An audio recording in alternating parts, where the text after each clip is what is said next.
చాలామందికి సమస్యలు ప్రశ్నలు ఉంటాయి. పితృకర్మ అంతా అయిన తర్వాత ఏం చేస్తారు? అస్థి సంచయనం చేసి ఉంటారు కదా, అక్కడ ఉండే వాటినంటిని తీసుకెళ్ళి ఏదో నదిలో కలిపి రావాలి అని చెప్తారు.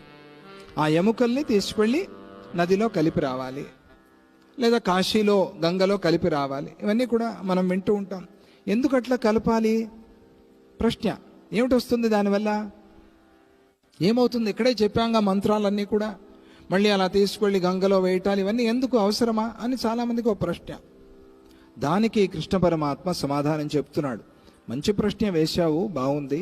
ఎంతవరకు గంగలో ఎముకలు ఉంటాయో, ఎంతవరకు ఆ తీర్థంలో, గంగో కృష్ణో గోదావరో సముద్రమో ఎక్కడో మొత్తానికి తీర్థంలో ఆ ఎముకలు ఉంటాయో కరిగిపోకుండా, వాటిని ఏవో ప్రాణులు తినచ్చు, లేదా కాలగర్భంలో కాలక్రమంలో అది కలిసిపోవచ్చు పంచభూతాల్లో. ఎప్పటి వరకు అయితే ఆ అణువులు కాకుండా ఆ ఎముకలు ఆ తీర్థంలో ఉంటాయో అప్పటి వరకు ఎవరివో ఆ ఎముకలు ఆ జీవుడు స్వర్గంలో అమృతాన్ని భుజిస్తూ ఉంటాడు. అందుకోసం తీర్థంలో కలపాలి అని శాస్త్రం చెప్తోంది.